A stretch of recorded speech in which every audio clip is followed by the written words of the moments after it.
Hello, good morning. Welcome to Ireland AM. It is Thursday, the 4th of July, and we hope we find you well this morning. Absolutely do. Happy Independence Day to any of our American viewers. Here's what's on the way this morning. Now, we love hearing your thoughts and opinions, aren't we? Always throwing out the text line going, tell us what you think, tell us what you think. So we have invited a panel of our viewers into studio to chat through some of the news stories this week. We'll be talking everything from climate change to parental leave for grandparents. Let us know what you think. Yeah, exactly. Let us know what you think. Parental leave for grandparents. 0896 111 Now, at 8:15, we're going to also chat to author Chris Whitaker, whose New York Times best-selling book is getting the TV treatment and seal of approval from none other than not Myrna O'Connell, but Oprah Winfrey. I mean, come on. That's a good one. At 9:35 this morning, it's all the rage. We're going to be speaking to psychotherapist Jennifer Cox on why, you be quiet you, why women are supposedly angry and why it's time to let it all out. I need to let my rage out. They're not angry. What do you think, Tommy? Alan? What do you think? What do you think? Just this morning, Myrna. I've never felt the rage come up my neck ever before. Myself and Tommy creep around in the morning going, Myrna, are you all right? Are you okay? Sure. Yeah, that's it. Only joke, she's an absolute petal. Now, lots coming up on the show. Also, we're heating up in the Love Island villa as Casa Amor causes heads to turn. Now, who's going to be recoupling and who'll be left heartbroken? Well, we're going to discuss that at 9:20. Plus, we're celebrating the 4th of July in the kitchen with a lovely American dish, and we're exploring effervescent flavours. Oh yes, we're going to end the show with some lovely sparkling wines. Can't beat that. Now, Deric's in County Meath this morning. Deric, what's the plan for today? Yes, good morning. Well, we're broadcasting live up around the Meath Cavan border here this morning, and it's a gorgeous start down here once again for the Royal County. Plenty of showers to the northwest and in around northern areas out there at the moment, but it really is the winds that are the main feature. They will be locally strong and gusty from the west, and they'll certainly shave the edge off those daytime valleys. So a little bit of a nip out there in the air for the 4th of July. Now, the beautiful village, the gorgeous green fields of Moynalty village here in County Meath. That's where we're at this morning. Of course, they've got their steam threshing festival, the 49th one up and coming. They've got a steam run this weekend in aid of Breast Cancer Ireland, so we're going to be paying them a visit, heading back in time a little bit later on this morning. Tommy Myrne, do you know what I'm talking about? Absolutely no idea. A steam run. Steam threshing. Okay, well listen, you're keeping us guessing, Deric. Look forward to that, and it's nice to see a bit of sunshine out there this. Now it's time to take a look at this morning's papers. We'll start with the Irish Times. The headline there: buoyant tax returns fuel expectation of giveaway budget. It reports that surging corporation and income tax receipts have boosted the state's financial position, handing the government the means to deliver a giveaway budget before the next general election. Lack of doctors at crash scenes is costing lives. A service putting doctors at the scene of a serious accident is desperately needed in Ireland to cut the soaring numbers of deaths on our road. Medical experts have warned that's the front of the Irish Independent. The Sun goes with misspent youth. Children's Health Ireland chief spent most of the €19 million given to them to end scoliosis surgery waiting lists elsewhere. Health Minister Stephen Donnelly said it was deeply frustrating to discover the cash was misused. Dreams cut short, never to be again. Aisling Moore and her 8-year-old daughter Abigail had their dreams all cut short when they were among 4 people killed in just 24 hours on Ireland's roads. That is the top story on the Daily Mail. Similarly, the Mirror says 4 dead in 24 hours. 4 people, including a mother and child, have been found dead on our roads in just 24 hours, bringing the total number of deaths to 97 on our roads this year. Yes, the Star also leads with heartbreak beyond words. Taoiseach Simon Harris yesterday spoke of his grief after a night of horror on Irish roads left 4 people dead. God bless them. Now the Herald leads with, my son's killer got 22 years, but I still can't heal. Tracy Tully, the mother of murdered boxer Kevin Sheehy, has called on Gardaí to renew efforts to bring 2 people suspected of aiding her son's killer to justice. And finally, the Examiner leads with people unwilling to give up flights for climate. A Department of Environment survey of 4,000 people across the country found the likes of inflation, crime activity and healthcare are far more likely to worry people than climate change. Now, up next, we're going to be discussing that story with our panel of Ireland AM viewers who are here to give us their opinions on the top stories this week, including grandparental leave. There you have it. All coming up after the break.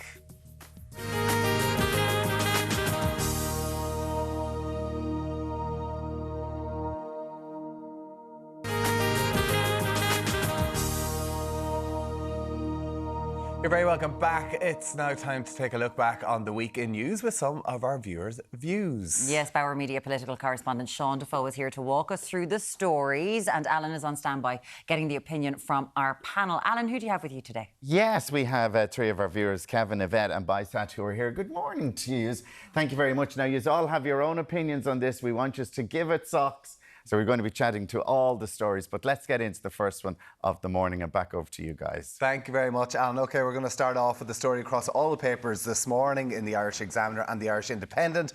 Their headline is "Do-Gooders on Climate Change are Urban, Rich and Boastful." Yeah, this is a survey from the Department of the Environment. 4,000 people. It's a pretty significant range of views across it, and basically saying that exactly what you're saying. Middle class, Dublin-based, all this climate action stuff is nonsense being driven by the elites of the country. Some of the things that have found, people really don't want to change their behaviour. There's an element of climate fatigue setting in. You can understand that. It's been talked about everywhere. People think that they are already taking enough action by not taking, say, an extra holiday a year and giving up the flight or using extra public transport. People don't want to give up meat and go towards a more vegetarian diet. And that many are sceptical about the value of adopting heat pumps in their home, as well as, like you say, urban, middle class and Dublin-centric. They see climate as something that is happening far away rather than something that's actually happening in Ireland. Very interesting. OK, well, let's see what the viewers have to think. Over to you, Alan. Alan? There we go. Sorry, there we go. We're going to go over to Alan there. Well, I need a camera on me before we start talking about that. Yes, thank you. We do have a camera on us now. Yes, let's get straight into this. So, Kevin, we start with you. Climate fatigue, and I know we all sort of get a bit of it and we go, oh my God, we are trying our bit. Do you think it's settling in and we do have a bit of climate fatigue at the moment? No, I don't. And I think we have to be more serious about climate change. Right. In what way? What are we not doing? Well, we're not accepting the reality of it. Mm-hmm. And all you had to see was the hurricane in the Caribbean yesterday to realise that water is heating in June to the same extent that it would normally in September. So we have a serious issue. And Yvette, what about you? Do you do your bit for climate change, or do you think you're doing your bit for climate change? Like, I think I'm doing my bit, I'm recycling and stuff like that, but then I sort of go, is it ever enough? Yeah, look, we're all doing our yoga pots, let's be honest. Yeah. But I think we have to, there's definitely a fatigue of, it's all well and good and I'm probably going to get hate for this, but, Taylor Swift was here this weekend. We all know she flew in on her private jet. Yeah. Telling me not to go on my Ryanair holiday doesn't really sit great with most of us, to be fair. And would you ever rethink about going on your holiday or going, this is my third flight this year? Does that ever come into your head, climate change? No. And look, I have an electric car, we have a heat pump, we do the things that we can do. Yeah. Putting myself firmly in the middle class there by doing those things. But,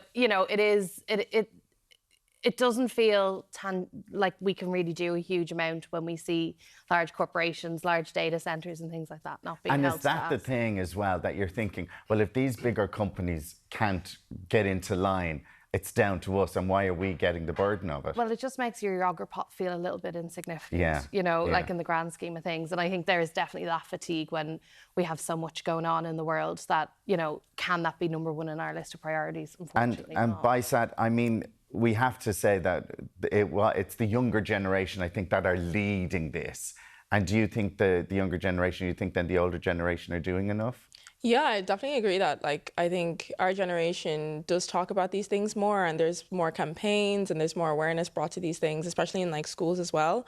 Because I'm a qualified primary school teacher as well, so you kind of see that in the classroom and that it's brought up more. However, I do agree that in terms of older generations, there could be more done. And I think when people are used to a certain type of lifestyle, it's very hard to adapt and pull away from these things, where we have been kind of growing up with the idea that climate change. Yeah. So we've kind of been trying to adapt to this as well. So. And what do you think that the older generation can do then, and what are they neglecting to do? I think just in terms of awareness, I think there was something mentioned about people having they have the built-in fireplaces and stuff like that, or they have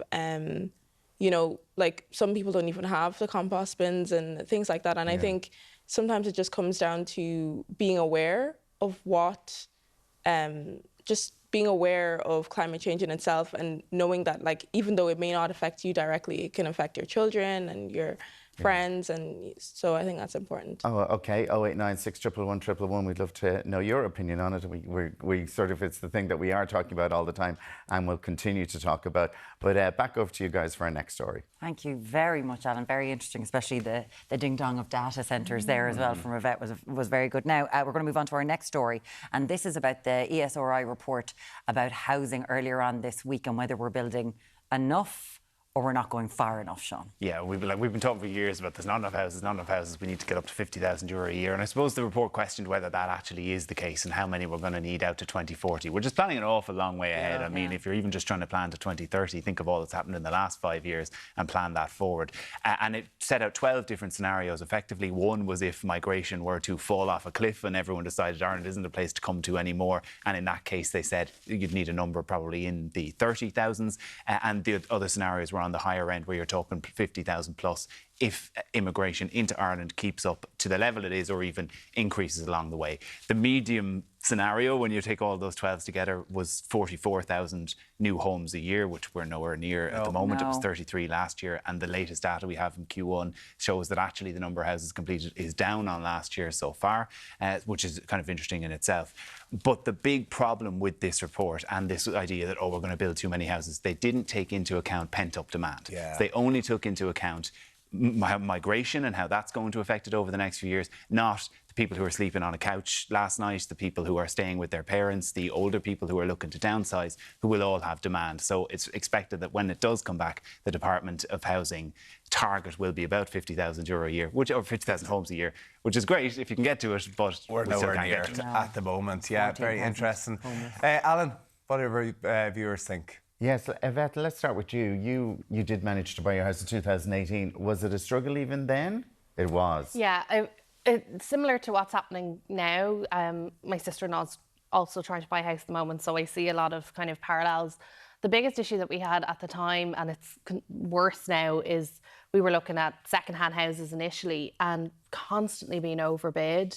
Like, you know, you go in, you see a price is listed as X, and then by the time you walk out, it's 100 grand more. You know, it's madness. And it's because there's just so much demand and need. Like, we ended up buying a brand new house, but we were very lucky that we even got that house. Like, there was a queue the day that the place opened for and we're seeing housing. that continuing now. So that was happening in 2018. It's getting worse. So much worse. And Kevin, do you think that the government, we hear this all the day, that the government are not doing enough. Do you think the government are actually doing enough to tackle the housing crisis? Yes, they are, and it will take more time. Right. It's as simple as that.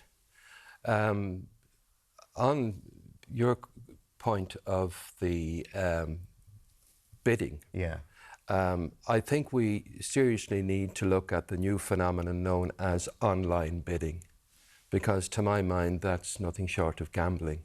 Well, should it be stopped? Should an auctioneer, like if they put a price on it, should that be the price that it's set and you buy the house at that and you can't start outbidding people?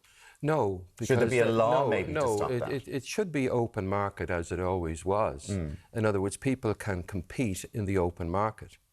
But when they have to look at a screen, and think about this, you have a couple who might be out celebrating their bid and they're a bit giddy and they come in and they look at the screen and they say, oh, 5 grand has been put on that, we'll put 10. Yeah, you know? I know. And it's false. Yeah. And I don't think studies have been done to illustrate how that is affecting the rising price of houses. But you mentioned a fact of 100 grand extra. Yeah. That's the reality. Oh, I know. We're seeing that all the time. We're hearing about that all the time. But I said you've moved out and you're in the rental market. Yeah. I mean, as a young person in Ireland now, what are your thoughts about even buying a house, and will you be able to buy a house? Yeah, I think this is something that we've kind of had discussions, me and my friends especially, just in the terms, I think a few years ago, maybe like it would have been much easier to buy a house. My parents were able to buy a house, you know, and they moved from a different country. Yeah. But now it kind of, not looking impossible, but it feels like you have to, you're fighting capitalism essentially. Like, you don't want to contribute to like this overuse and overwaste, and like essentially if more people are able to buy the houses, then it's going to stay at the prices and keep going up. And is it something that would affect you? Like, like at your young age, are you thinking about that now? About, my God, will I ever be able to afford to buy a house? Oh, definitely. I think it's something that a lot of young people think about even now. Like, I think a lot of us have been saving for mortgages, and I'm 23, you know, so... So 23, you're already saving to try and buy a house? Yeah, it would be something that'd be on my mind, especially. But then I've also thought as well that is it really worth it buying a house in Ireland just because our house is really worth the prices that are been given, you know? Are they worth it? That's the thing, isn't it? Yeah. If you're going, no, they're not. They're like, if you can't, like, when you think about like our parents' generation, it was generally a single income household and they were able to buy a home, a family home. Now you need two people, whether they're in a relationship or otherwise, to just get a basic, like, 3-bed that probably needs a ton of renovation. It's insane money. It really is. Can I make a point there? Very quickly. Very quickly. I'm in my mid-70s, and when I was in my early 20s, the same age as yourself, my wife and I bought our first house. And it was every bit as difficult then as it is now. Because, like, back then it was trying to raise the money, trying to get everything Exactly. It has never changed. And society has changed in the sense that couples are not buying property as early, they're not forming relationships as early, and nobody has whether you form that. a relationship early or later in your life, the problems are there with the housing. So we look at thank you for the moment for your comments on that.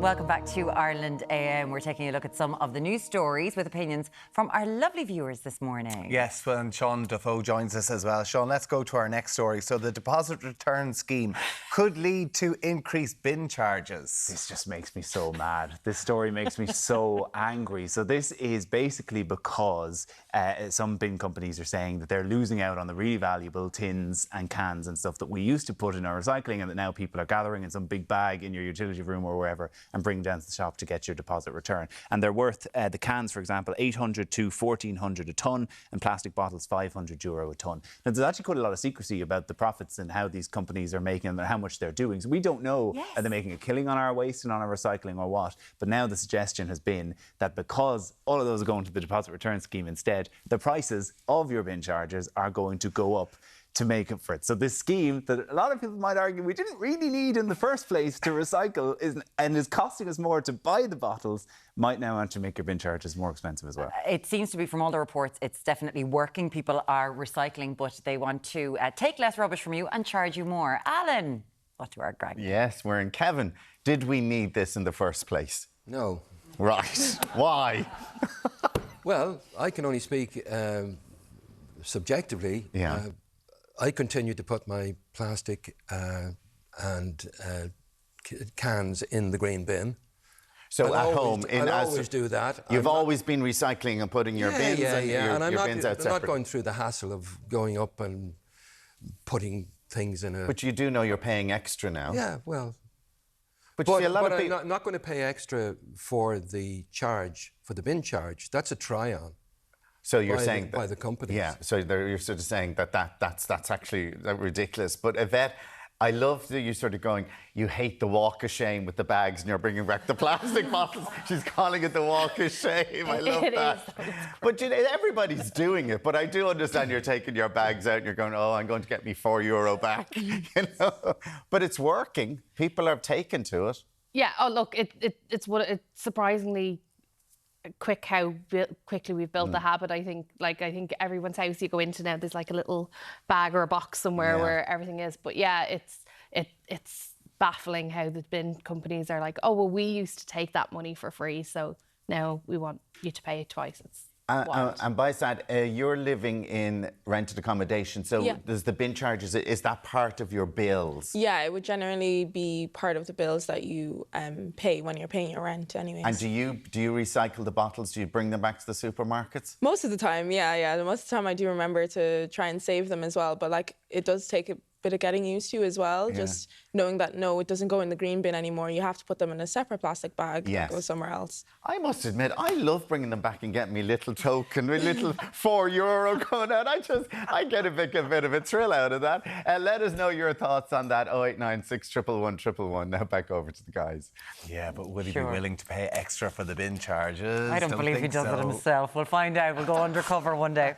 Now, our next story. This is a good one. The Swedes. Yes, they have introduced basically paid parental leave for grandparents. So how many grandparents across the country are probably watching this morning and are on their way to take the kids or already have the kids, especially now with the summer holidays on, and they do a huge amount of work. In Sweden, unsurprisingly, the parental leave is so much better than it is in Ireland, than it is in most countries across the world. They're entitled to 480 days of parental leave. 390 of those are based on their full income. You know, compare that with, I think it's 27 weeks of maternity leave and 2 weeks of paternity leave here. It's not gender specific in Sweden, so it is, you know, it can be shared across the genders. And now what they are doing is that they are, if you are a couple, you can give 45 days of your parental leave to a grandparent or to someone else who is helping to mind your kids. There's 90 days if you're a single parent, so double the time to actually help them. So if you have a grandparent who is still working, for example, many of who are full-time or part-time or whatever, they can actually take the parental leave and help to look after the kids. And the interesting thing, because I know what you're going to say, and I think what the family are going to say as well, they pay loads of taxes in Sweden. They pay all this sort of money, way more than we pay in any other country. But I looked at a KPMG report from last year, and when you look at the breakdown, as long as you're earning, say, above €25,000, it's not that different to what you come away with in Ireland, your take-home pay. It's slightly more here, but not staggeringly different that you think, oh, the Swedes are taxed through the nose. They're just spending it a lot better. Wow, very interesting, Alan. What do our viewers think? Kevin, you have 2 grandchildren, so do you look after them? Would you want to be paid for it? No. Why would you want to be paid for the joy of playing with your grandchildren? That's... How often do you look after them? Well, once a week, maybe twice. Right. And it's a joy for you? Yes, and my wife. Yeah. And, I mean, was it a situation ever that your family needed your help because they needed to go out and they needed that they couldn't support by putting them into a creche or something like that? Well, when you are asked as a grandparent to look after the children, it's always because it's needed. Because your kids are doing something else, either at work or studying for an exam or whatever. But for you, it's an absolute pleasure. Yes, exactly. Yvette, you have a 10-month-old. I do. So you're in that situation. You're on maternity leave at the moment. Yeah. So you're going to be going back to work soon, are you? So as your mother's involved, maybe helping you out sometimes? Yeah, so she comes over every Wednesday and just to give me a bit of a break and a bit of relief in the house, which is really, really helpful. And when you're going back to work, what's going to be the situation? Will you be relying on her? Well, I have to put him into creche full time, so no matter what I do, I'm paying for the full week. So how much? Can I ask him what you're going to be paying for the creche? Initially, I think it's about $750, $760. $750 a month. Yeah, and then that's with the subsidy, and then the subsidy from September, I think, brings it down to $550 a month. Right, but you were saying you have to put you pay for the 5 days, even though you might need the 5 days, and during breaks as well, you're paying for the full 12 months a year. Flat, regardless of if he's sick or if my mum wants to take him for a day or I want to take him for a day, it's a flat rate. So it's cheaper than it was, but yeah, like initially we were hoping to do me a 4-day week and my mum take him 1 day a week, but there was no price difference. So for the constant of if she's sick or, you know, anything like that, we decided like... And what about like even paternity leave in this country? Is there enough?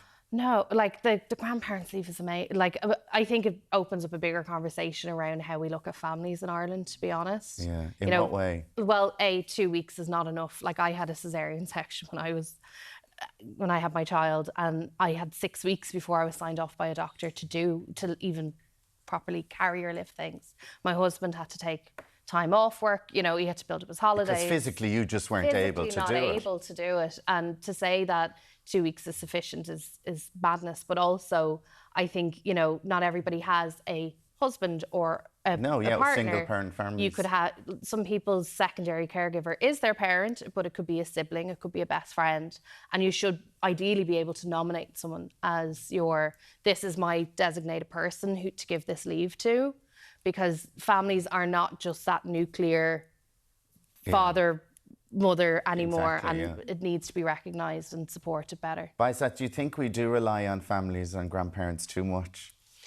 I think for me it's a little bit different because my grandparents are in Nigeria and they wouldn't have really come here a lot. Yeah. So I've kind of grown around like my parents and my siblings and then family friends kind of being an extended kind of family. But I would say like in the next 8 to 10 years, if I was having a child, that I definitely would want my mom to be able to take time off because she'd still be working by that time as well. And it's something that she'd want to do. But like obviously the cost of living, I wouldn't want her to have to, But it is like compromise. something that you'd be looking for your family support. That's the thing. Definitely. Yeah, for sure. And would you think they should be getting paid for it? I hope so. Yeah, I think she'd love that. Yeah. Well, look at 0896 111 111. Let us know anything that we've or your comments on anything that we've discussed this morning. Kevin, Yvette, and Baisat, thank you so much for joining us. It's been lovely. Thank you very much. Back over to you guys. Thank you very much. Really, really interesting. interesting. Yeah. 0896 111 111. Give us your opinion on all of that. I think that grandparents leave is really good. Sean DeVoe from News Talk, as ever, brilliant to have you with us as well. He's off to kick a deposit return scheme. Coming up next, we're going to be discussing Revolut's move into the mortgage market. Yes, it could be very interesting for an awful lot of people. Touch you shortly on Ireland Day.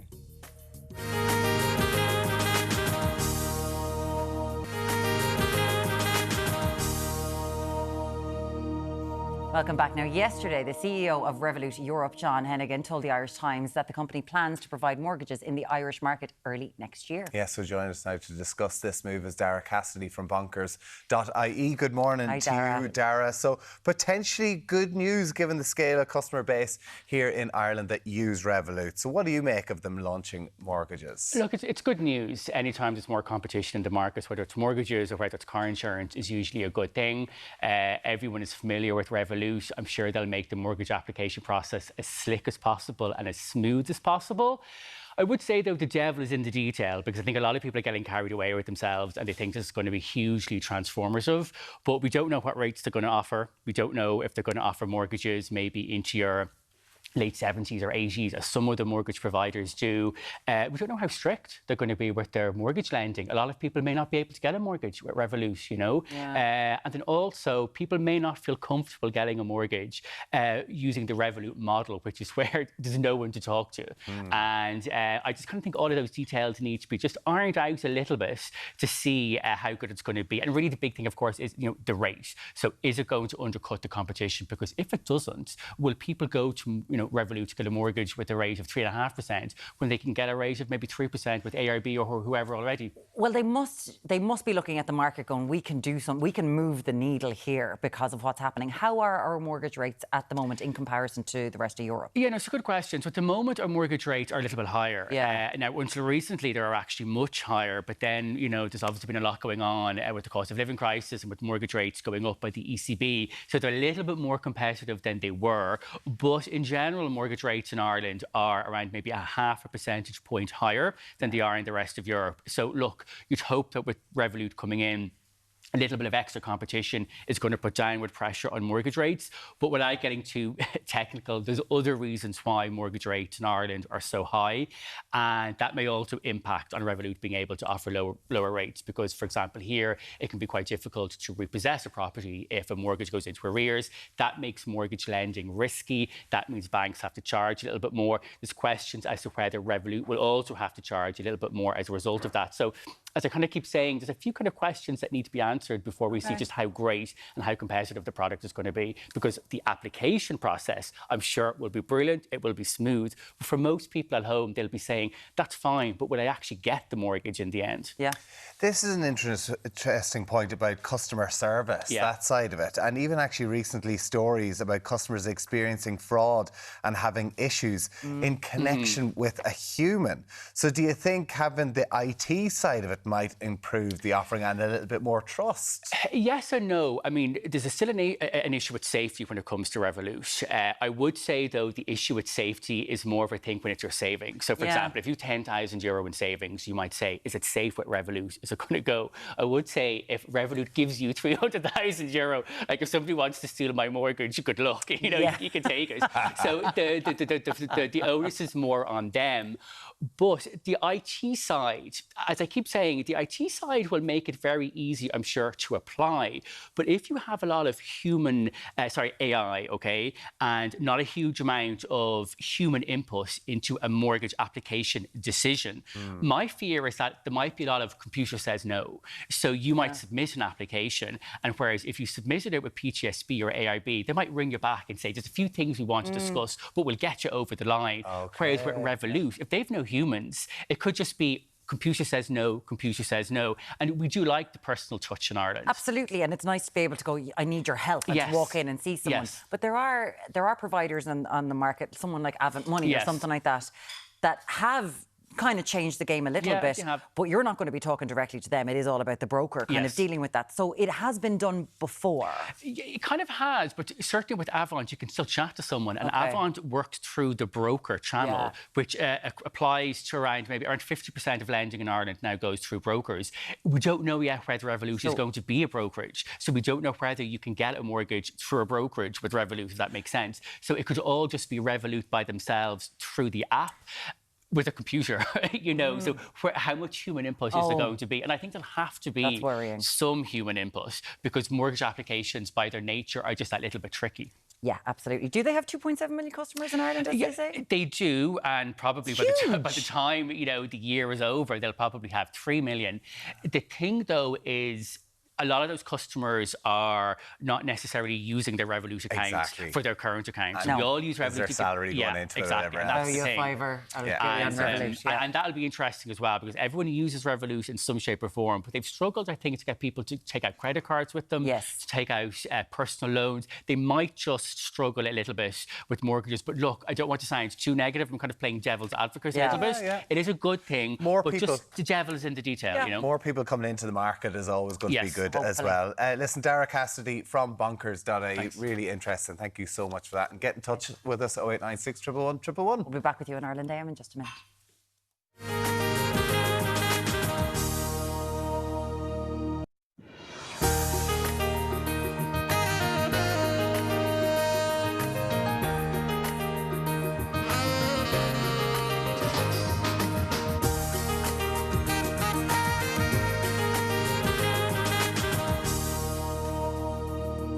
Hello, welcome back to Ireland AM. Here's what we've got coming up. He is the New York Times best-selling author whose page-turners have been given the seal of approval from none other than Oprah. Chris Whitaker is going to tell us about his latest release at 8:15. Now, if you hide your rage, then you need to let it all out. You got to let the rage out, Tommy. Are you okay? He's wound up so tightly. That is according to psychotherapist and author Jennifer Cox. We're going to learn why so many women are suppressing. This is me suppressing my anger. That's coming up at 9:35. What about us men? What about we you? need to suppress our anger. And Casa Amor is considered the ultimate relationship test. We're going to discuss which couples it will make and break. That's all coming up in our Love Island review at 9:45. Oh my God, they're kissing like mad. It is the 4th of July today, so of course, do you know what made sense? We were just like, what's the most American thing we can think of? Alberto Rossi. Yeah, big American holiday, Italian chef. There we go. Wow. Well, yeah, there we go. But Alberto, it doesn't matter what the date is, you're always our favourite chef. Thank you very much, We say that to all our chefs. Happy 4th of July. Happy 4th of July. What are you making for us? We are making Southern style fried chicken burger. So let's say... They'll be having that in America today, absolutely, big chicken burger. Absolutely. So we go classic, and you can miss it out. What's the summer style, though? Well, it's... what's the summer style? You said a summer style chicken burger. No, Southern style, from the southern states. Because there are two different ways. There is the Lexington style. I thought you said summer style. No. Southern. There are two different ways of barbecue in the States. There is the Lexington style and the North Carolina style. So we're going to go North Carolina. my American accent ain't working that well, is it? The American accent's really coming out this morning. Okay, so Southern style. Southern style. Deric is stepping back in time today. He's looking at some steam engines. How's it going, Deric? I'll save you, Al. Anyway, the sun is coming down here in beautiful Moynalty village in County Meath. Sean Quinn is with us. Sean, it's a big weekend for the village. It is, yes. It's a very big weekend in Moynalty this weekend. We're we're doing a big fundraiser here for the weekend. It's taking place for a few days, for 3 days. And it's for Breast Cancer Ireland and Féileacán as well, yes. The two charities. I mean, you're 83 now. Yes. You are. You remember these steamrollers as a young fella? I do indeed. I remember them surely. I remember them doing the thrashing around the farm yards. And then the county councils had them as well, rolling the roads. Rolling the making roads. the roads that time. Yeah, and you're curator of the museum now as well. That's right.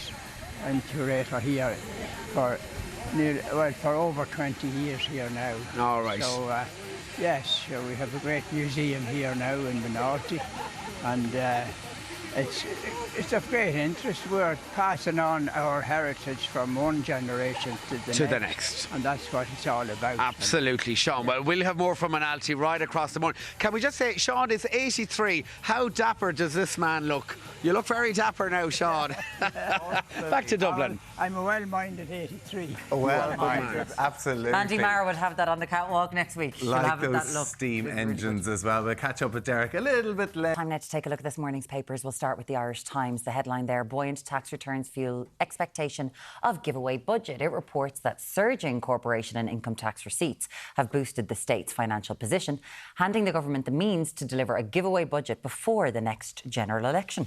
Lack of doctors at crash scenes is costing lives. A service putting doctors at the scene of serious accidents is desperately needed in Ireland to cut the soaring number of deaths on our roads. That's according to medical experts on the front page of the Irish Independent. The Sun goes with misspent youth. Children's Health Ireland chief spent most of the €19 million given to them to end scoliosis surgery waiting lists elsewhere. Health Minister Stephen Donnelly said it was deeply frustrating to discover the cash was misused. Dreams cut short, never to be again. Aisling Moore and her 8-year-old daughter Abigail had their dreams all cut short when they were among 4 people killed in just 24 hours on Ireland's roads. That's the top story on the Daily Mail. Similarly, the Mirror says 4 dead in 24 hours, including a mother and child. They have been found dead on our roads in just 24 hours, bringing the total number of deaths to 97 on the roads this year. Yeah, and the Star leads with heartbreak beyond words. Taoiseach Simon Harris yesterday spoke of his grief after a night of horror on Irish roads, leaving 4 people dead. The Herald says, my son's killer got 22 years, but I still can't heal. Tracy Tully, the mother of murdered boxer Kevin Sheehy, has called on Gardaí to renew efforts to bring 2 people suspected of aiding her son's killer to justice. And finally, the Irish Examiner leads with people unwilling to give up flights for climate. A Department of Environment survey of 4,000 people across the country found the likes of inflation, crime activity and healthcare are far more likely to worry people than climate change. And we discussed that earlier with our panel of viewers, Alan. And Yvette was even saying, like, if you're going on your one holiday or even if you get to go on 2 holidays a year, the flight and the carbon emissions doesn't come into as a factor at all. It would be price, it would be for her, she was saying. Yeah, but she also pointed out that big corporations do more damage big corporations than are doing nothing, the yeah. And Taylor Swift flying in and out in her private Taylor jet. Swift. And there you go. And like nobody was saying that, all the Swiftie fans, no one was saying about that. Now I know they did get somebody were trying to throw paint on her plane there. Anyway, lots of messages. A couple of messages come in. I don't think it's right to say older people don't contribute to climate change. They don't buy into fast fashion at the rate that young people do. Then there's also internet shopping that creates air travel as goods are shipped. Yeah, well, Bicet, who was one of our panellists earlier on, was sort of saying that everybody needs to change. It's not just older people, that even some younger people don't get involved as much. But then we were saying, like, big companies need to start leading the way. And governments need to lead the way. In this, it says older people see their identity being eroded. Wow. Through things like bands of turf and everything else they would have grown up with. That's interesting, but I also think older people are much more conscious because they don't come from a wasteful generation. They reuse things more than we would, personally. Let's move on to the grandparents one as well, which is another story we're talking about. So this is a new story where they're talking about in Sweden, parents can choose to swap their parental paid leave to give to the grandparents to look after their kids. It's brilliant. Very interesting. But there are some very good points on this. Like Roisin says, I think a lot more needs to be done here for maternity leave leave and grandparents getting paid for helping to mind grandchildren. The government needs to understand the importance of families. People should be given the choice to mind their children at home or send to a creche. Definitely Ireland needs to take a leaf out of Sweden's book. And Sean Defoe was making the point that when you look at the tax rates above €25,000, essentially Ireland pays almost the same tax as Sweden. And look and you see what you get in Sweden, the services you get in Sweden. But then we have a business owner out there who's obviously dealing with this as well. The idea of grandparents getting leave to look after the grandchildren is crazy and completely wrong. As a business owner, I need my staff to work and not on paid leave. Staffing is a struggle, which we are seeing, of course. Huge difficulties to get staff at the moment. 0896 111 111. What do you make of that? The climate change or even the paid leave for grandparents? Absolutely. And lots of grandparents, as Kevin was saying earlier on, it's a joy to look after his grandchildren. And don't need to be paid. I don't need to be paid. He looks after them once or twice a week, and he said it's an absolute joy. But for some, they're working as well as having to childmind. Some grandparents. I'm just saying that was his thing. Like that was his thing this morning. Yeah, get in touch. Now, coming up next, crime author Chris Whitaker is here to tell us about how his new book was inspired by his own childhood. We'll talk to you very shortly on Ireland AM.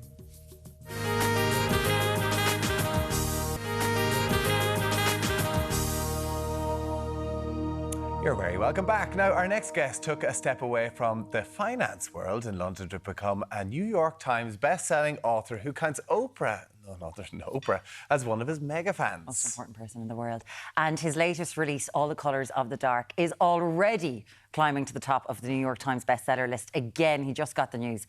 Please welcome Chris Whitaker. Good morning. How are you? Good. I'm slightly jet-lagged, but you're just back from America. Just back from San Diego. Yep. Fair play to you. With this news that your new book, All the Colours of the Dark, it just debuted at number 2. Number 2, yeah. I found out last night. Can't quite believe it still. Congratulations. That's huge. It is. Look at this, like it's an epic. Tell us what this book is about. It's about 2 abducted teenagers who fall in love in the pitch-black basement they're being held in, having never seen each other. The boy escapes and then can't find his way back to the girl. And what follows is like a big, epic 27-year search for this girl who the police don't believe is real because they think he was held in this basement. It was so traumatic. They think he must have made her up, but he knows in his heart that she's real. And so it's this big hunt for a girl who may or may not be real. May or may not be real, may or may not be in the basement. This is based on something pretty awful from your own childhood, though. Yeah, so the original inspiration, when I was a kid, my parents split up when I was quite young, and my mum's new partner was a drinker, and when he drank, he got quite abusive, like aggressive, and one night I was asleep, and he came into my bedroom and pulled me out of bed by my arm, and we both had my arm break at the time, but he was obviously worried he was going to get in trouble, so wouldn't let me go and get help. So I had a really long night in my room in the dark, where I was kind of crying out and no one would come and help. And then the next day had to tell my parents that I'd done it playing football. And it was a story that I stuck to afterwards. And so I wanted to look at in this book the moments in our lives, you know, like if you look back over your own life, there's the kind of sliding doors moments where your life takes a different direction. And I feel like I was I don't know the word normal, but I felt like I was a normal kid up until that point and then felt completely different afterwards. It changed everything, and you certainly have with Patch. You've put it in there, and that sort of frightening, like I'm a kid, but I've changed now, I've grown up overnight almost, is felt within this book. How Patch is one of the main characters. He's the child who's in the basement with Grace. How did you react to that? As you said, it was a sliding doors moment. One can imagine being a perfectly normal kid and then going off the rails when you're like your trust in adults is gone. Yeah, it felt like a slow kind of slide. You know, like afterwards I was really quiet because the guy used to tell me I was a brat all the time, and so I went really quiet, became really polite. It's something I still try and shake now. Like I'll ask if I can get a glass of water and things, and it's annoying for people around me, but it kind of drives me a bit mad. But I stopped sleeping afterwards, and I've had a lifetime of sleep problems and tried therapy and sleeping pills, things like that. And I think it's like my subconscious. I think something bad is going to happen when I lie down to sleep. But Patch at the beginning of the book has a similar moment because he's walking to school and he hears a girl being abducted, screaming, and steps in without thinking about it and gets taken himself. And so his life kind of takes the shape that maybe her life would have taken. Yeah.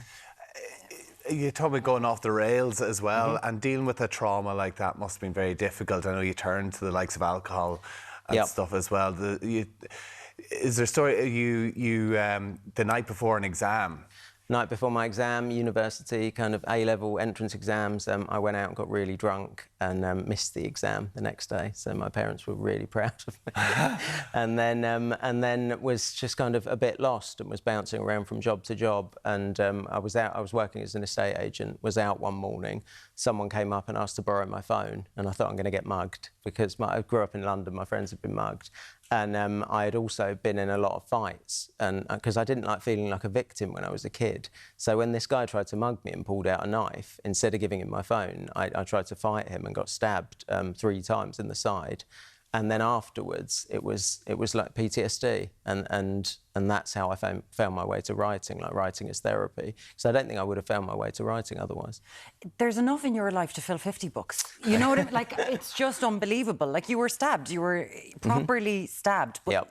But as you said, like, Patch steps in the book into this incident.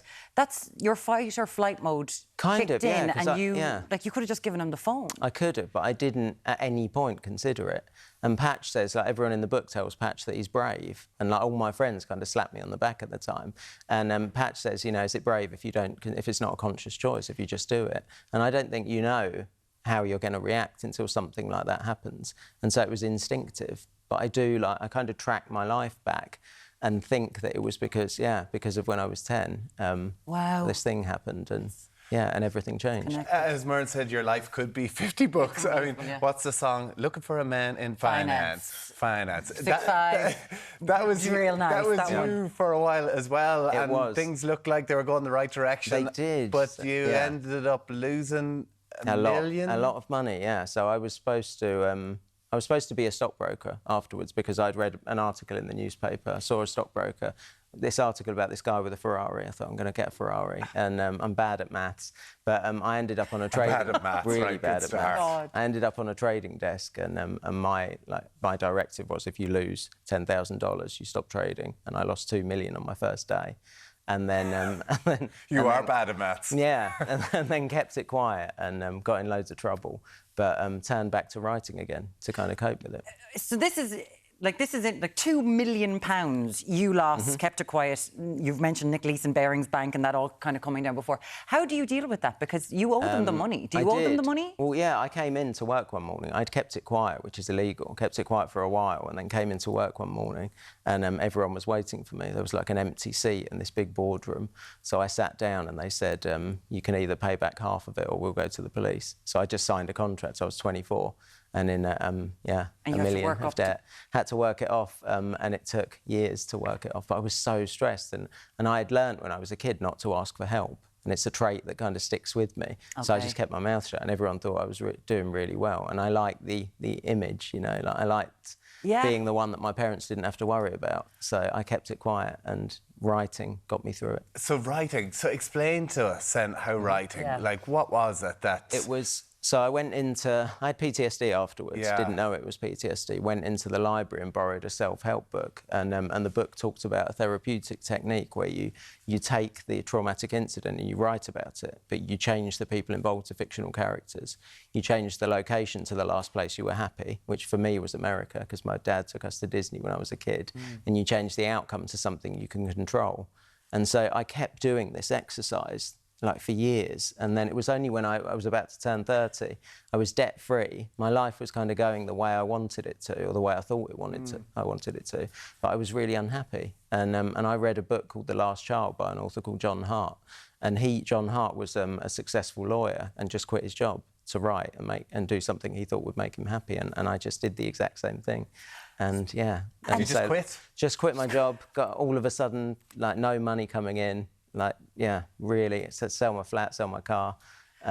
It was a real roll of the dice. And looking back now, I can't believe that I did it. Well, then you've had, this is your fourth book. Fourth book, so if you don't mind, it was moderate success with kind of the first two. Critical success, but not great sales. Yeah. And critical success doesn't pay the bill. But We Begin at the End came out during lockdown. That was your third book. Yeah. And that went mega. Like, it went absolutely mega. And now this, All the Colours of the Dark, already #2 on the New York Times bestselling list. Yes. What is that like to kind of react to this? Because all your success came during lockdown and you weren't meeting people, and now it's like everyone... Well, I've just come back from a US tour, so I don't really know what day it is, but I started maybe like 2 weeks ago in Aspen, and Aspen is like the most beautiful, most expensive place on earth. And I met Jenna Bush Hager, who is George Bush's daughter, and she has a book club, and she picked that for the book club. And I had like this really surreal moment where she was showing me messages on her phone from Oprah, and they had been exchanging messages about... But there was a picture on her phone, and it was Oprah had taken a screenshot of the book, and in the background was what I thought was a luxury hotel, but it was Oprah's house. Wow. Yeah. So did you obviously ask if you can get an invite to the house? Yeah, it's pending. Pending. Yeah. Nice. Like, that's incredible, though. Like, to go through everything that you've gone through. Yeah. Do you still feel that you're dealing with the trauma? Less so. I think the more... I used to be quite ashamed of it, or like not want people to know about it, because I thought there's kind of a stigma, you know, to things that happen when you're a kid. But it was writing the book, and kind of the book started as the pitch that I gave you just now. It started as quite a simple missing person mystery and evolved into looking at this boy's life. You know, if something bad happens to you when you're a kid, does it necessarily have to dictate the rest of your life? And I'm not sure it does, or certainly for him, Patch in the book, like on the surface, this terrible thing happens, but all of a sudden his world has opened up. He's probably a kid that would never leave the town that he grew up in. All of a sudden he's travelling the country looking for this girl, seeing the most beautiful things, and finds his way to art. Like, he doesn't know what she looks like, but he paints her, and becomes a really successful artist in the book. And I don't think he would have found that. It's stunning. It's like this philosophical treatise on anti-capitalism. It's a love story, it's a crime, it's a thriller. It's phenomenal. It's an epic. Huge congratulations. The brand new book. New York Times, #2, soon to probably be number one. All the Colours of the Dark. It's been a pleasure meeting you. Thank you so very much, Chris Thanks Whitaker. very much, Thank you Chris. so much. Same.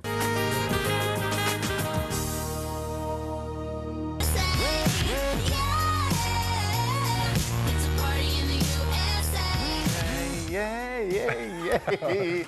Happy 4th of July. Yes, it's party time in the USA as they celebrate the 4th of July. And Alberto Rossi, our Italian-American chef, is making a Southern Fried chicken burger. No. Alberto's having none of that. Okay, but not Italian-American. Nothing against it, Italian through and through. Italian. Absolutely. Italian head on me, no? There's nothing I can do about that. So you've got a bit of a North Carolina twist. Yes. So I always loved the way that they make barbecues in the southern style of the States. Yeah. And my one uncle and auntie, obviously, lived in North Carolina. They moved back to Ireland a few years ago. So every time we went to North Carolina to visit, I'll always try to bring, taste different things. Yeah. And I remember Uncle Paul used to take me to a couple of the barbecue places. And it's, for coming from Italy, it's such a different style of eating and cooking. Hush puppies, beans that are spicy and all this, completely stuff out of Italian. So I decided that we're going to do this southern style chicken burger. Okay. Southern style chicken My burger. American accent ain't working today. So we make it in buttermilk, okay? So buttermilk, you take buttermilk in a nice bowl. Then you have a little bit of sweet paprika, okay, in the buttermilk. And then some salt. What happens with the buttermilk is that the buttermilk breaks down the protein of the chicken, makes it nice and tender, and also keeps moisture inside. I heard this the other day. Someone was putting the chicken in buttermilk and leaving it to rest Exactly. for You can marinate. leave it up to... What does it do, sorry? It breaks down the protein inside the chicken. And it makes it more succulent. Yeah, it makes it succulent. It keeps the moisture inside. It probably is some barbecue. But it works great. And not only for the buttermilk chicken, you can do it for different things. Like I think at the Intercontinental Hotel, we used to do a chicken Caesar with the buttermilk chicken. It's nice and moist, Beautiful. So you do like that, and then I have the chicken. I just cut the breast, you see? That's the whole breast. I cut nice it in and half. thin. So nice and thin, and you just drop it in like this, okay? It's not much. You just put it in there, you can leave it overnight. I like to leave it overnight. You do it before you go to bed. You leave it in the fridge. Thank you very much. Tomorrow morning is nice and. But what's the ready least to go. time you should marinate? 2 hours. 2 hours. 2 hours minimum. You know. Okay. If you leave it half an hour, it won't make any change. Okay, so at least 2 hours. Exactly. So do it even in the morning if you know you're going to be having stuff that evening. Exactly, like that. You know, and then another thing that you have to do is the dusting flour. Okay. So the dusting flour is a mix of corn flour and normal flour, black pepper. Then you have garlic granulates, you know, that is the dry garlic that you can buy in the shops. Yeah. So what happens is that the mix of the normal flour and the corn flour makes it nice and flaky. Because if you only do the normal flour, it just becomes, you lose it in the fryer. And you don't put breadcrumbs on it? No, you think the corn flour is enough? The corn flour is what makes the nice and crispy, okay? Lovely, right. And then we also have the cabbage slaw, okay? So not to be mixed with coleslaw, because coleslaw has mayonnaise, carrots, and this onion. is just... This is just cabbage. So show us it there that okay? you buy. You buy cabbage. this in the supermarket? Like Absolutely. You buy the cabbage in the supermarket, then I have a mandolin, and what you do is just you slice on the mandolin, and you see it comes nice and thin. Okay? Very, very simple. And if you don't have a mandolin? a grater can kind of do it. You know, the box grater? Oh, yeah. On the side, there is always a little line. It looks like a mandolin. Or just get your big knife out. Potato peeler even? You can do potato peeler, but it'll take you forever. And the risk is that you cut your fingers off. Oh, right, okay. I tell you, potato peeler, very, very dangerous. Wait, a you don't know how to use it. Mandolin, you think, is that something worth investing in? Absolutely. These are called Japanese mandolin. And they don't cost that much. I believe up to €30, and it comes with a setting. You can have different teeth different on it, sizes. So you can cut and make different things. Just be careful if you're of your cooking hands. a lot and you are like chopping up stuff. Exactly. And it comes with a hand guard that you can stick your stuff on it, and you don't risk to lose. All right. So you're dipping the chicken after at least 2 hours? Yeah, after at least 2 hours. Then the cabbage, we say we slice it, and we put salt on it, you know. You put quite a lot of salt. What happens is that the salt drains all the bitter water of the cabbage. Okay. And then you wash it, and it comes like this. Okay. Very simple. And then we have the barbecue sauce. Okay. So as I said, North Carolina style is more vinegar based. So there is ketchup. Yeah. There is apple cider vinegar. You should be making this and show us how it's made. It's okay. Look, it's only ketchup, vinegar mixed together, chili and black pepper. So it's like all this is just chili flakes or actual. You can have chili flakes or the chili powder. I use chili powder. You know, but you can put chili flakes. It won't change anything. It's nothing. There's no special recipe. You just take the ketchup, as I took Heinz ketchup, put inside the. So that's a kind of a southern style one, because you said there's a difference between the southern and the northern America. Lexington, well, it's Lexington, and then there is North Carolina. So there's a bit of difference. One is more vinegar based, North Carolina. Okay, let's cook. Anyway, you put some of the barbecue sauce onto the cabbage and you mix it up. Okay. Then, very simple. You take your chicken that is still wet from all the buttermilk mixture, okay? Now, you're deep frying this, or are you putting it into deep frying? Deep frying. So I have a little deep fryer here, okay? Now, don't be shy with the dusting. It's not like you're breading the chicken or you're breading the goujons that you have to flake off the extra one, okay? You leave it on it, okay? And then it goes into the fryer, okay? Now, it's going to get crispy, it's going to get brown, it's going to take about 5 to 6 minutes, okay? Okay, but you have some I always say put it extra in the oven for a couple of extra minutes. You don't want to risk to eat undercooked chicken, okay? So even when you take it out, put it in the oven? Yeah, I put it in the oven to cook it, okay? Oh, okay. And then it takes only a couple of minutes. You know, once you do 5 minutes in the fryer, you can do another 5 minutes in the oven. Will I take these ones out for you? I'll take them out now. Here, I'll take them there. There you go. Oh, there's only one here. Where are they? You have them there. I have them here, nice and pretty. Ah, okay. So you see, they are not breaded. They are not breaded, but they are nice and crispy. So then what we do, I already put a little bit of the barbecue sauce on the bottom of your burger bun. Put some of the cabbage at the bottom, okay? Yes. And then here goes the chicken on top of it. Spoiled. Okay? And you put a little bit extra on top, because the cabbage is what makes it keep it nice and fresh. And it's got some sauce on it as well. It got some sauce on it, on the cabbage, okay? Beautiful. One and one. Thank you very much, Alberto. There you go. Okay? It's a bit different from the normal burgers that you love, you know? The what? The burgers that you would have, you know? The burgers. Awesome. And then you can put onion, you can put tomato, you can do the whole lot on it. happy 4th of July to and you. to you Absolutely too. delicious. Alberto Rossi from the Intercontinental Hotel, thank you so much. You're very, very welcome. Now, up next, Deric's steaming in Meath, yes. Yes, he's exploring the fascinating world of steam engines after the break.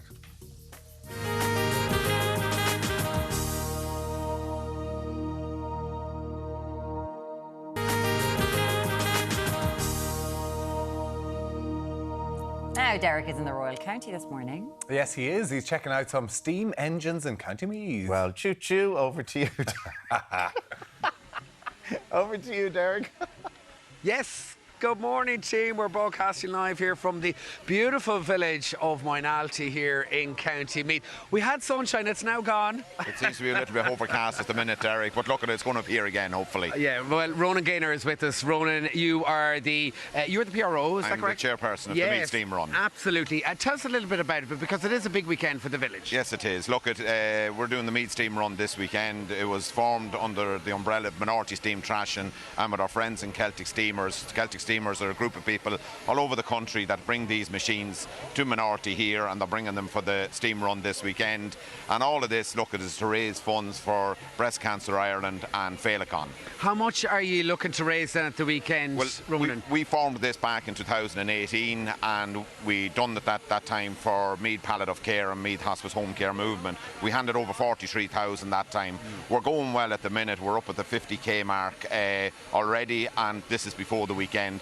So we want people to come out to the towns to Trim, Navan, Kells, Carlanstown. We'll be collecting with buckets. We want them to come out, see these machines, get up and personal with them, let the kids up on them, blow the whistle, and maybe give us a little bit of a donation. And I mean, they are incredible machines, aren't they? Absolutely, yeah. Look, these are part of our heritage. These is what worked years ago on the roads and on the land, on the farm, and all of that. And look, it's nice to see these people in Celtic Steamers take great pride in these machines. As you can see, the way they're polished, these are their pride and glory. So they'll be coming here this weekend. Ronan, how many years is the Steam Run up and running then? The Steam Run, this is our second year running it now this year. We done the Steam Run in 2018. This is the second year this year.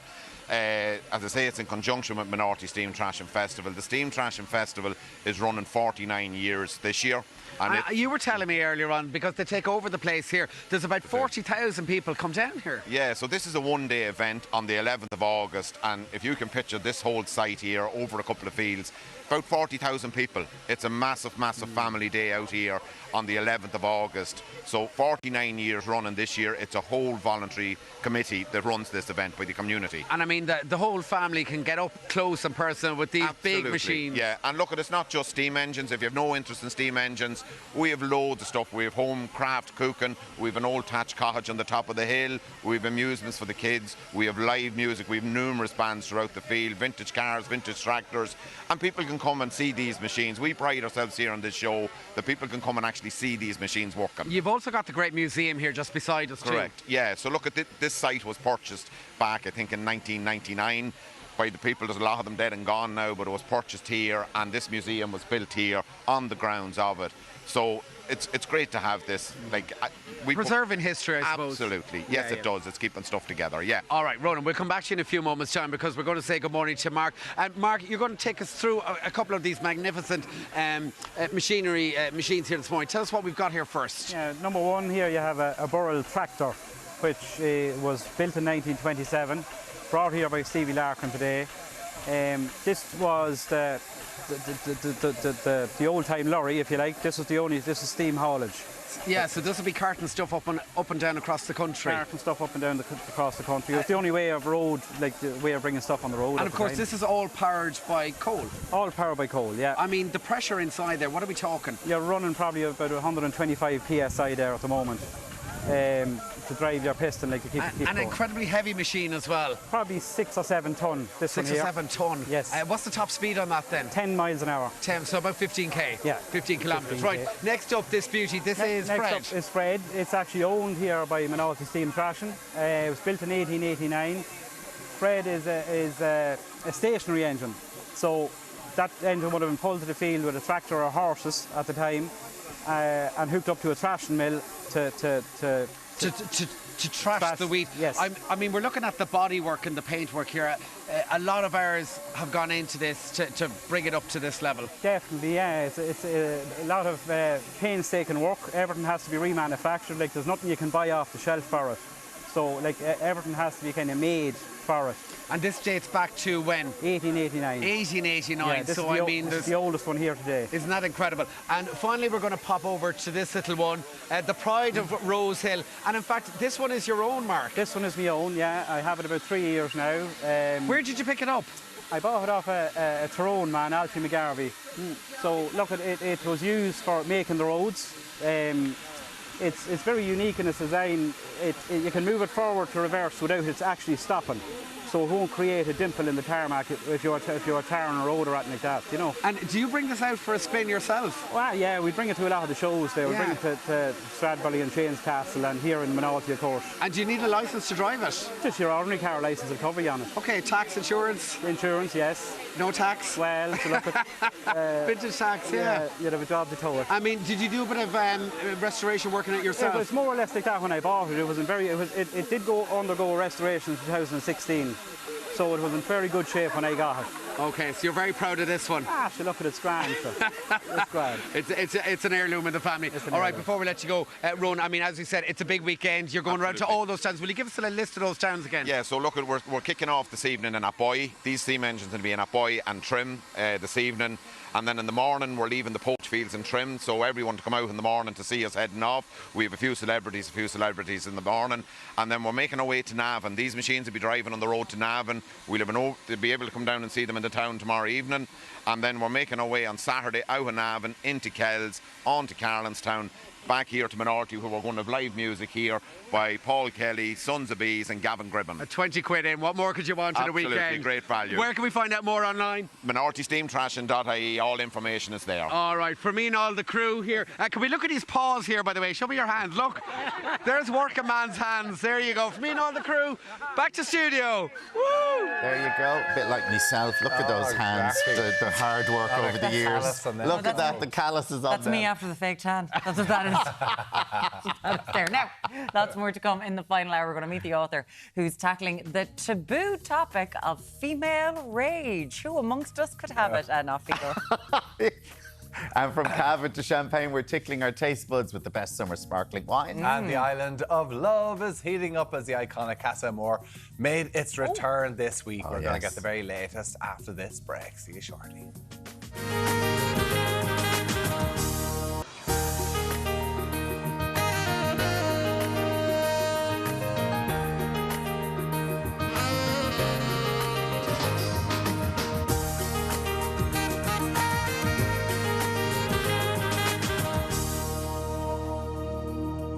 You're very welcome back. Now, from bubbling rage to bubbling champers, we've got a real mix still to come. Sometimes they both go together, don't they? They really do. Follow each other. Now, whether you're one to release your rage or fight back your fury, we're going to be discussing why some people are conditioned to repress their anger. That's coming up at 9:35. That was some women, weren't?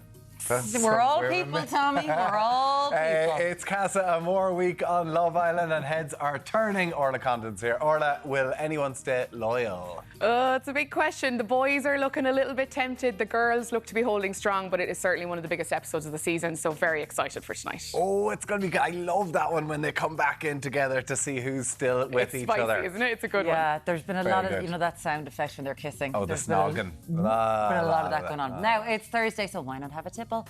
No better man than himself. He knew he was meant to be sitting here beside me, and he was like, no, I'm going over here. Isn't that right? Yes. Yes. There we go. We love it. Here, Michelle. Cheers. Oh, and see that sound? Just can't beat it.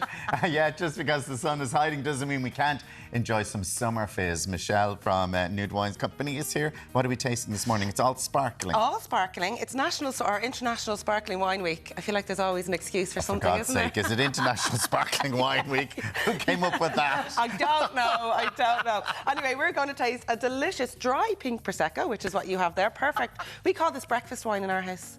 It's delicious, isn't it? Brunch. Yeah. We'd have it for brunch? Yeah. Monday, Tuesday, Wednesday, Thursday, Friday. Sunday. I go for Sunday. Then we have a beautiful vintage cava and some lovely Premier Cru champagne, and we're going to do some live demos on how to open. Okay. Without a pop.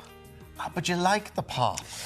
Is it common to pop it? It's a bit common, yeah. Oh, I like popping it. Yeah, I like it to pop. Sommelier style, There supposed you go. to whisper. Not whisper. Okay, now Derek's taking a look at some vintage vehicles. How's it going this morning, Deric?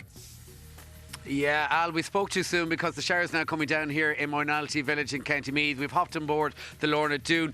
Stephen is with us. Stephen, this machine dates back to when? 1927. 1927. So how many bags of coal would it take to get this beast up and running? Depending on how far you want to go, on average about 3 bags of coal. Okay, so what's the top speed on it then? About 10 mile an hour. All right. Do you want to take it for a spin? Will do, yes. Yeah, right. Okay, here we go. So we're on board the Lorna Dune. We're heading back to Ballymount. Bit of a shaky start. We'll see you in about 3 hours, lads. Yeah, it might take a while. 10 mile an hour. Oh, how cool is that, though? Okay, great stuff, Deric. Catch up with you later.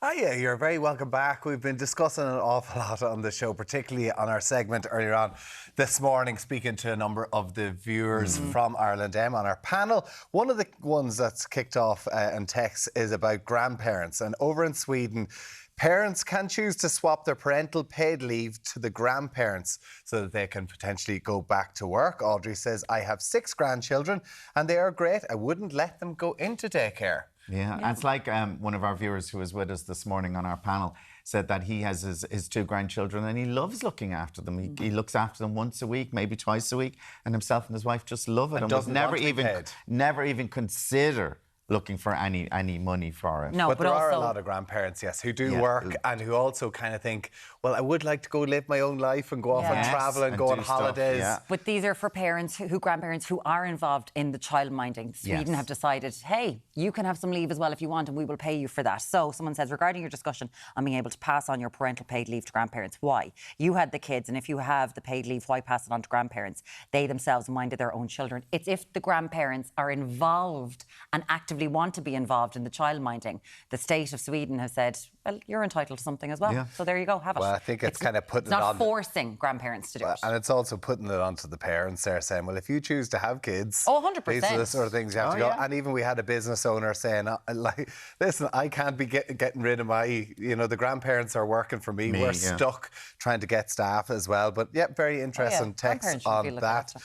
Another story then about the SRI housing report, finding at demand for at least 35,000 homes between 2025 and 2030. But listen, this is going to be needed a lot more than 35,000 homes. Well, and we were just discussing how many times a week do we talk about this on the show? But we were talking about it, and like years ago, was it the same? And Louise said, regarding our segment on buying houses, young people think long ago in their parents' time it was easier to buy a house. I bought my first house for 54,000, earning 650 Irish pounds a month.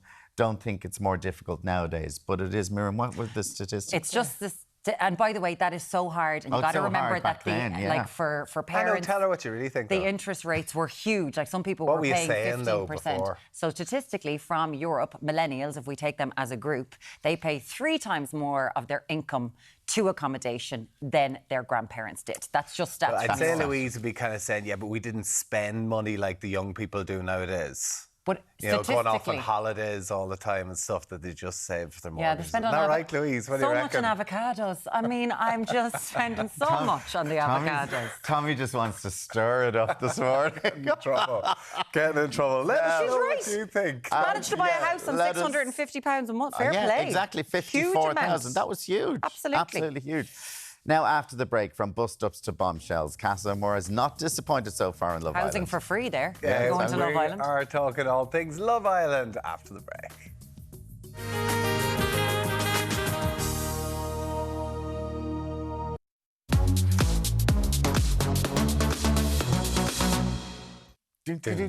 When it comes to Casa Amor and Love Island, it's something we always look forward to because it does bring on the drama. It's always good every year, and this year is no different. So before we get Orla Condon, good morning to you, Orla. Morning. Before we get your opinion, what's going on, let's take a look at what's been happening in the Love Island villa. Got text. Head to Casa Amor where 6 sexy new boys are waiting to meet you. Hashtag girls on tour. Hashtag what happens in Casa stays in Casa. I'm vanilla, baby. I'll choke you, but I ain't no killer, baby. She 28, telling me I'm still a baby. I get love in Detroit. You're very, shy. Why? Shy? What's shy? You just seem a bit, Scared. Sure. That's right. With your loving on me. Young J-A-C-K-A-K-A Rico like swap. Do you think that your head could be turning, Casa? It would be hard for my head to turn here. Not around your boy, she could quiet around your boy. Hold on. The youngest boy must snog the girl he fancies the most for 5 seconds. The youngest boy is Kieran. It's like, oh, main villa win. Who was there? Kieran and Emma. Who's Emma? Who the f*** is Emma? The slobbering kisses. That was my favourite line from the week. Who's Emma? Loved it. Casa Amor is here. Has it delivered? It has delivered, yeah. Casa Amor has been kind of a structure they've slightly tweaked over the years, whether it be like how long they stay in there, whether the boys, kind of Casa boys go in before the Casa girls. And this year has been a success. For people who don't know Casa Amor, so you have the couples who are all together in the Love Island villa, and then the group of girls go to another villa where a new bunch of boys come in. And then the girls come into the other one. Yeah, I mean, it's the ultimate twist because they send just 12 new Islanders in there and it shakes everything up nice and good. And then we get loads of drama for the week after. So okay, so what's been happening? We've had kind of a couple of the usual things, you know, people who are in fairly steady couples sleeping on day beds and not really open to the experience. Yeah. Same can't be said on the boys' side of the fence. They are very much embracing this experience. This idea of the test on Love Island is always a big conversation point. You know, you need to test your relationship by dating other women. And they're doing that quite sufficiently this week. So, yeah. So, Ayo and Jess and Kieran and Ellie, tell us about them. So, Ayo and Jess are an interesting one because Ayo and Mimi have been going pretty well. They've been a quiet couple on our screens. We haven't seen a huge amount of them, which tells us that they're probably pretty solid.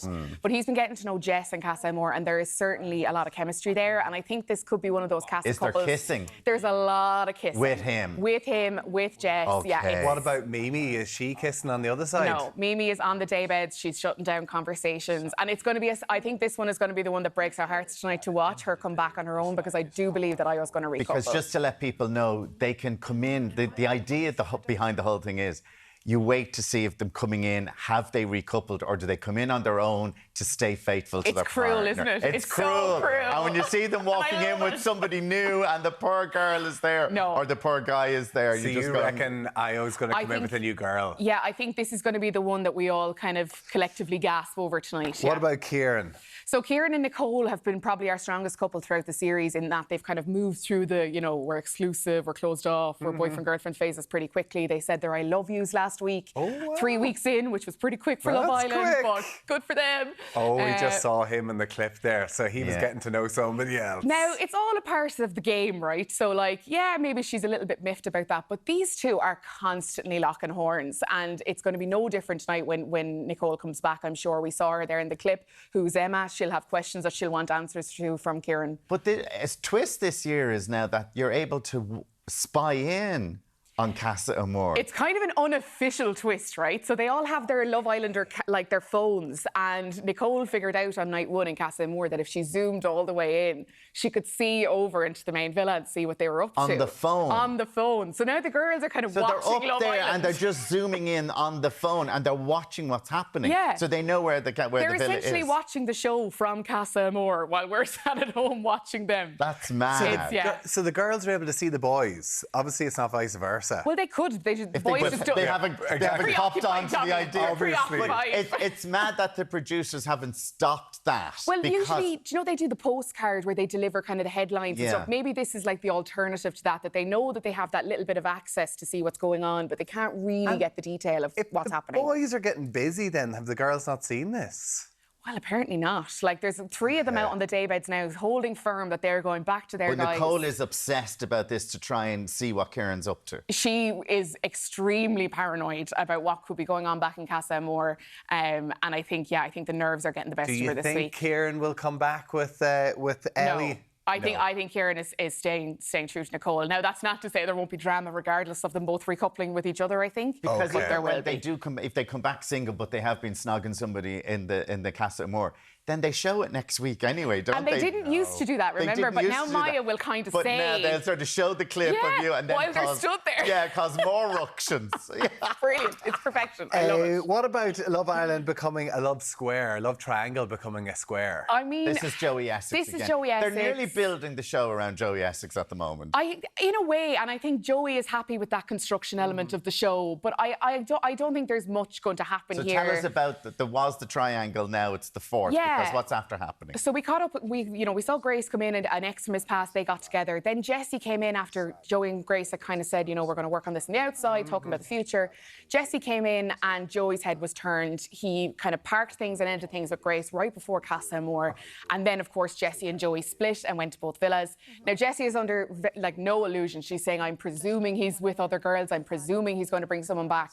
But it looks like he's going to stay true to Jessie, whether that be for genuine reasons. As somebody he knew came in, this is the other thing. But then does he just know everybody? So Emma came in. She knew him from Essex, and he was like, oh, I know her. Again, I don't think there's anything there, but I think it's just the element of how does he know all of these people who are being cast for the show? He's kind of casting his net quite wide, though, isn't he? Like, would he be better off if he just picked one girl and stuck? 100%. I think he's going to stick with Jessie. I don't think he's going to move from her, because usually that's a really bad move at Casa Amor. The fans will turn against you. People will be very upset. And just for himself, you'd think he'd be a bit more savvy and know that people will like me if I just settle down. Lock it down. Now we saw Maya enter last night, so that means that there's a recoupling and a dumping tonight. Yeah, I think it's going to follow pretty much the same structure as last year. We'll pick up tonight's episode, probably them all kind of getting ready for the night out, and hopefully we'll get straight into the recoupling, because nobody wants it dribbling over into tomorrow night. No, you want to see who's coming in. I want to see the heartbreak tonight. Yeah. And then who's going to be dumped?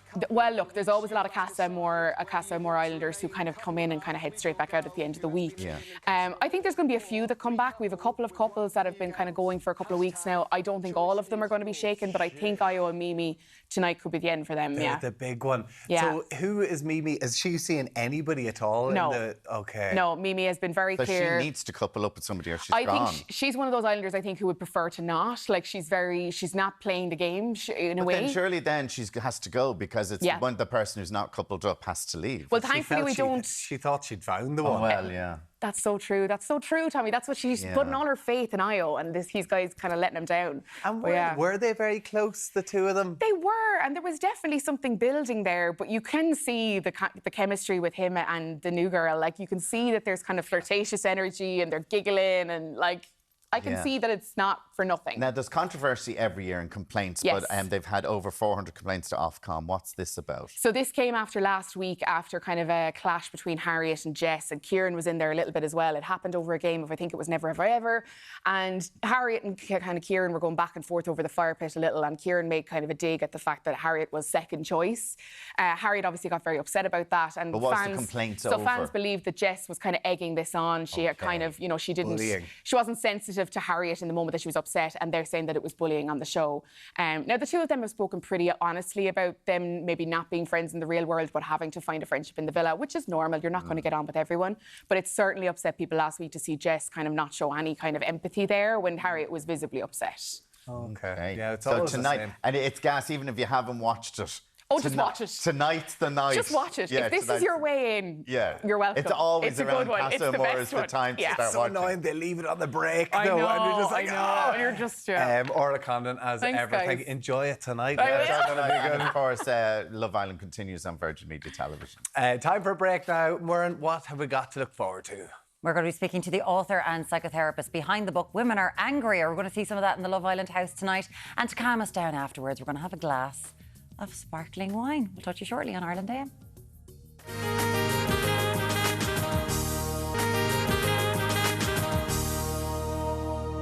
You're very welcome back. Now, there is a lot of things to rage about these days, but turns out that suppressing your anger can have negative effects on your life. And in her new book, psychotherapist Dr. Jennifer Cox examined why women suppress their rage and how it can have impact, serious impact. Good morning, Jennifer. How are you doing? Good morning. I'm very well, thank you. It's lovely to have you here. And I suppose we were just talking, like, since COVID, it feels like loads of people are angry, and they're certainly getting angry in shops and stuff like that. But you've looked at women and suppressing their rage. Why does that happen, and what form does it take? So I guess women historically haven't been allowed to be angry. And we don't really have the language to articulate it with. We're not really taught how to express that range of our emotion spectrum. And so I think it kind of stands to reason that, yes, anger levels are probably rising, like I would say in the general population, but women seem to suffer the most in terms of physical and psychological repercussions. Why? So that is, I think, because we just don't have the sort of structures to enable women to properly talk about, you know, their feelings of anger, what they might be angry about. I think also there is a fact that, you know, we're sold all this messaging about equality and about the fact that, you know, allegedly we can now have it all. But I think the reality is that a lot of women in a lot of households, in a lot of kind of workplaces, end up doing it all. And this has a kind of really negative effect on our health overall. Well, let's talk about this, because there'd be so many stereotypes in life that, oh, the nag at home, the ball and chain, the boss, oh, she's getting a bit emotional at work, oh, God, and that we're always showing this out, these stereotypes. I wonder who these stereotypes come from. But, like, so a lot of people would be like, sure, women are always angry. What are you talking about? Yeah, that's so funny, isn't it? Because I think those stereotypes exist to keep us in our box, because we're so frightened of coming across like that, or of sort of seeming somehow like witchy or haggy or, you know, hysterical, that we don't do it. You know, we repress it even before we begin to start articulating these kind of feelings. So actually, I think the stereotype exists, but it's almost like it's kind of there to put a ban on us ever daring to let any of this stuff out. So those stereotypes would have been around for a long, long time. Yeah. But you're saying that women are angrier now than they have been in the past. Do you really think that there's a different level of anger now? I think there is, actually. And it's really disturbing to me to kind of have seen this, you know, especially I think across the last 10 years. It really seems to have become quite crystallized. And I think it is to do with the fact that, you know, we're told we have equality and we're told that the world is our oyster. And yet when we come to adulthood and we sort of really realize the reality of, you know, what our life is going to look like, there's such a mismatch. And I guess it's a form of gaslighting, actually, because nobody wants to hear our confusion about that. And again, there isn't really the language to talk about our confusion about that. And that's what I think kind of sparks off these feelings of resentment and frustration and bafflement. And it is like a form of internalized rage that we just squash down because there's nowhere to put it and no one wants to hear it. This is so interesting, because even within these prisms, there are various levels. Like, you look at all those studies that say married men are the happiest people in the world and the most stressed and depressed people in the world are married women with children. And you're like, how? What's going on here? So I'm assuming that inequality in the home comes into this a huge amount. Yeah, it does. It definitely does. I mean, I think, again, kind of across society, we can kind of see examples, if we look, of where women are being shortchanged and basically the kind of gap is widening. And I think, you know, certainly in the UK, the government that we've had has really not done much to help women. In fact, you could look at the stats and come to understand, actually, women have really suffered under this leadership. So I think, yeah, basically across the board, kind of at all levels, whether it's, you know, body rights or whether it's, you know, pay, we have been suffering. And I think probably inequality is at the root of so many of these feelings. Do you think men are angry? I think men should be angry. Yeah. I think men suffer, like in you know, similar ways within the patriarchy, because I think there's so many things that they're not allowed to be like and do and say and behave as. So I think it's strangulating to both genders, actually. And let's talk about that a little bit, Jennifer, because I do feel like the gender wars are like never before, but it seems like we're miles apart where we should be coming closer, because there is such inequality in the world from a top-down perspective rather than from a gender perspective. So why do we feel like we're drifting further apart, we'll say teenage boys through to perhaps when they start having children, and girls, teenage girls, through to when they start having children? I think, it's so sad. And in fact, my book talks a lot about this, about the need to kind of have a joined up conversation and to stop operating in these binary positions. I'm kind of saying, come on, men, let's join the party. Let's talk about this together, because something is going very, very wrong. I think potentially it's to do with power, and to do with the fact that history has kind of awarded women like this, a tiny kind of fragment, a taste of power. And, in terms of like an equal-ish education. And I think unconsciously the pushback of that is immense, because the patriarchy, I don't want to say men, because I think it's the system rather than individual men, are frightened of that, and they need to push back against it. So I think the swing away from, allowing humans their equal rights is immense, and that's what we're up against. And I think this is then how these kind of wars, or the sort of a state of conflict starts to arise, is because people are scared of each other and what the threat that they pose to each other. So how do we get the anger out? Yes. Yeah, most importantly, that's a good question. So my thesis really is concerned with how we need to get it away from our bodies, because at this point, it's impacting, so many areas of our health, mostly because we don't identify it. So I think women especially need to get much better at being honest with themselves and people around them about when they're feeling angry, or even just cross, frustrated, annoyed, irritated, like anything in that kind of, bracket that we're so quick to run away from, because our emphasis is always so much on looking after everyone else. So if we think our emotions are going to hurt them, we hide them away. So that needs to stop. And then I think when we are feeling angry in the moment, we need to try and kind of discharge it from our bodies, like kind of as fast as we can, so that our thinking can come back online. Because when we're, operating in those really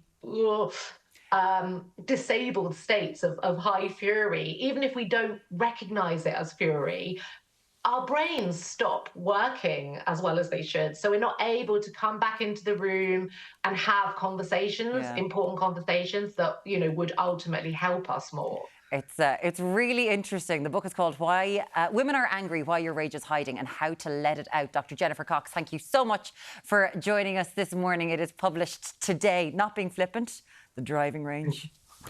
Lashing the ball. Lash it out. I'm not joking, scream into a pillow. Yeah, that's more to come on Ireland AM. Do you want a pillow now? I'll be back at you in a second.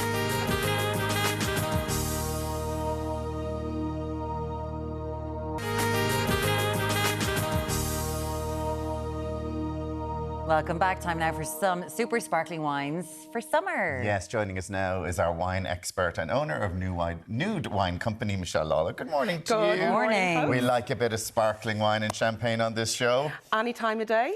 Well, maybe not this time. Normally. Okay. So we're going to start off with a rosé, sparkling rosé. So this is a sparkling pink Prosecco, bone dry, 10% alcohol, only new to the market in the last few years, and just a great aperitif, kind of, if you've having a few people around, crack something open, that's a bit of fun. So is this the way they would make a cava or a prosecco normally, and then they just add in some red grape, is it? Sort of, actually. So all of these are all blends. There's multiple grapes in all of these. Okay. But for the Cava, for sure, it's only white grapes. Champagne is typically actually white and red grapes. Yeah. Pinot Noir and Chardonnay. Okay. So this is done kind of in that style where they've put in white grapes and red grapes. Only 10% red grapes in this one to give it a little bit of Just a pinkness nice to it. bit of rosé. Yeah, a bit of skin And contact. you think this is a good one, is it? I just think Just it's to fun, start. delicious, bone dry. A lot of times you might see something pink and fizzy and think it's going to be sweet and that you wouldn't be able to finish the glass. But it's delicious. That is absolutely that is delicious. very nice. Is there such a thing as, because we've heard it before, Prosecco hangover? Is it different to a wine hangover? Well, so the difference between Cava and Champagne is that they're nearly like microbrews. The fizz is made individually in each bottle. Okay. But with Prosecco, the production methods, it's a really sexy name called the tank method, where it's made In a big tank. In a big tank. Right. And so you do additives en masse. And so a lot of times, you know the way if you buy a bottle of Prosecco and it says dry on the label? That's not dry. That's 17 to 32 grams of sugar per litre. Oh, Lord. Yeah. Oh, that's going to have an effect. So that's your dehydrated, there's a lot of sugar in it. So the Prosecco hangover, and it's one of those things where... Oh, my God. So what do we don't do, ever Maren? buy dry Prosecco. We take electrolytes Take before we go. So look for the word Drink brut. responsibly. Drink responsibly, yeah. Brut. Brut. Brut means dry. So that's always the word you want on all of your sparkling wines. So not as much sugar? Yeah. So Brut, less than 12 grams of sugar per litre. We have a Brut Nature here, that's less than 3 grams of sugar per litre. Oh, my God. OK, Brut. Now I get it. Yeah. This Now I is get delicious. it. And that's Brut. That's Brut. This is Brut. That is okay, delicious. we're moving on to what's next. So we are going to try Cava, and So is this a Cava Brut then? this is a Cava. It's a Brut Nature. Reserva, I So don't know. look at that then, and that's like, I never knew that. All the time I've been drinking People Cava in just Spain. think Brut just means sparkling, but it actually is a legal sugar term. And Brut Nature, which is what it says, and this is also Reserva, Nature means like nature, like the way it would have been originally produced. No added sugar at all. On our holidays, they were everything. They talked about Nature so much in Italy. It was every single place we went to, they were talking about it. It's a big thing now. And they weren't talking about it that much about 5 years ago. But it's gastronomic as well, because everyone now is really into their meals. Yes. And you don't put sugar on your steak and your fish, you put salt. So the drier, the better. Gotcha. Okay, now opening it, you said to say, because we all when we said the sound of the pop is great, but you say, no, that's not the way to do it. Well, look, at this. You call it common. I wouldn't say that common. But what you want to do, you don't want to waste anything, you know. Oh, when you say so, when it all comes out, if you do. Yeah, exactly. Okay. So what you want to do is, when you're opening it, to reduce taking out someone's eye and losing any precious sparkling wine, first of all, put your index finger over the top to hold it in and leave this on. This is called the cage. And you know the way you take that off and then you go and find a dishcloth to help you with the grip? Yeah. Leave that on. It's meant the to be natural on. grip for it. Okay. Okay. Oh. Are you taking note here, Alan? I am. So you leave that, you pull the whole thing together. Yeah, because that's your grip. Okay. Okay. I always take it off. The most important thing, I'm probably going to say this about every point. And see the way it is between the wires between the fingers there. Yeah. Can we see that? 45 degrees. If you hold it at 45 degrees, you'll lose nothing. And as you're pulling out the cork, or pushing out the cork, the natural pressure in it will push the cork out. So you nearly push against the pressure to do it really slowly. And when you get to the top of it, to release it, you just want it like that, like a whisper. Tommy wanted to do it with a sword. Thank God we don't have At the any meeting sword. yesterday, Tommy says, can we Can we get get one a of those sword? big sabres in? And we go, boom. I definitely- And it's that's a terrible waste. Of Sorry, Tommy, I'm definitely not that good, to be honest. So to pour it, it's the 45-degree angle again. So if you're going to pour it, hold it at a 45-degree angle, pour it nice and slowly, and you'll be able to pour it. You know the way sometimes you pour it and then you have to go back and top everyone's glass up? Should be able to get it perfect with that, sort of. Is that the glass that you give? I'm not going to your party. So, well, I actually did it badly. All Should right. be like this. You're such a pup. No, there you go. So it should be. So this is less sugar than we would have I've in done a this really Prosecco. badly. This is how not to do it. You're on live TV. You're on live Fine. TV, darling. It's So absolutely tell us fine. about this So one then. this is only white grapes. So do you ever see in a bottle of sparkling wine, champagne, it says Blanc de Blanc? Yes. That means only white grapes. So it means it's more elegant, more finesse.